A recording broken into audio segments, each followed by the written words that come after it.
Hey guys, കുറേ നാൾക്ക് ശേഷമാണ് നമ്മൾ വീഡിയോ ഇടുന്നത്. മെയിനായിട്ടുള്ള റീസൺ കുറച്ചധികം ബിസി ആയിരുന്നു ഗൈസ്, ആൻഡ് ഓൾസോ കുറച്ച് ലേസിനെസ്സും ഉണ്ടായിരുന്നു സത്യം പറയാതുണ്ടെങ്കിൽ. സോ ഞാൻ വിചാരിച്ചു ഇതിപ്പോൾ റംദാൻ മാസമൊക്കെ അല്ലേ, നല്ലൊരു തുടക്കമാവട്ടെ എന്ന് പറയുന്നത്. നമ്മൾ ഇന്ന് നേരെ പോകുന്നത് ജമാ മസ്ജിദിലോട്ടാണ്.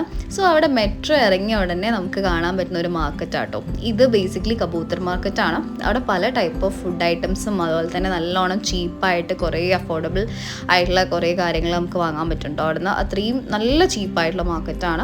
പിന്നെ ഗൈസ് ഇതിപ്പോൾ റംദാൻ മാസം ആയതുകൊണ്ടായിരിക്കും അവിടുത്തെ ലൈറ്റിംഗ് ഒക്കെ എന്ത് രസമാണെന്ന് നോക്കി. എനിക്ക് ഭയങ്കര ഇഷ്ടപ്പെട്ടു കേട്ടോ. സ്ട്രീറ്റിലൂടെയൊക്കെ നല്ല രസമുണ്ടായിരുന്നു. പിന്നെ ഗൈസ് ഡൽഹി വന്നിട്ട് കുറേ ആയെങ്കിലും ആദ്യമായിട്ടാണ് ഞാൻ ഈ മുഹമ്മദ് ഖാ ഷർബത്ത് ട്രൈ ചെയ്യുന്നത്. എനിക്ക് ഭയങ്കര ഇഷ്ടപ്പെട്ട്. അത് ജമാ മസ്ജിദ് പോകാണെങ്കിൽ മസ്റ്റ് ട്രൈ ആട്ടോ. പിന്നെ നമ്മൾ സ്ട്രീറ്റിലൊക്കെ കുറച്ചധികം നേരം നടന്നിട്ടുണ്ടായിരുന്നു. നല്ല രസമുണ്ടായിരുന്നു കേട്ടോ. പിന്നെ ഈ പല വെറൈറ്റീസ് ഓഫ് കുനാഫയൊക്കെ അവിടെ കാണാൻ പറ്റി. പിന്നെ ഗൈസ് നല്ല തിരക്കുണ്ട് ഇപ്പോൾ. സോ അതുകൊണ്ട് തന്നെ ഫോണ് നന്നായിട്ട് ശ്രദ്ധിക്കണം, മോഷ്ടിക്കാനുള്ള സാധ്യതയുണ്ട്.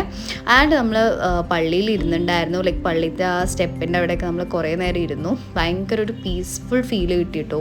നല്ല രസമുണ്ടായിരുന്നു. ആ പള്ളിയുടെ തൊട്ടപ്പുറത്ത് മൂണൊക്കെ കാണാൻ നല്ല ഭംഗിയുണ്ടായിരുന്നു. പിന്നെ നമ്മൾ നേരെ അസ്ലം ചിക്കനിൽ കയറി. അവിടുത്തെ ഒരു ഫേമസ് ആണ് അവിടുത്തെ ബട്ടർ ചിക്കനും അതുപോലെ തന്നെ ചിക്കൻ ഫ്രൈ ഒക്കെ നമ്മൾ ട്രൈ ചെയ്തിട്ടുണ്ടായിരുന്നു. അതും മസ്റ്റ് ട്രൈ ആണ് ഗൈസ്. നല്ല ടേസ്റ്റ് ഉണ്ടായിരുന്നു.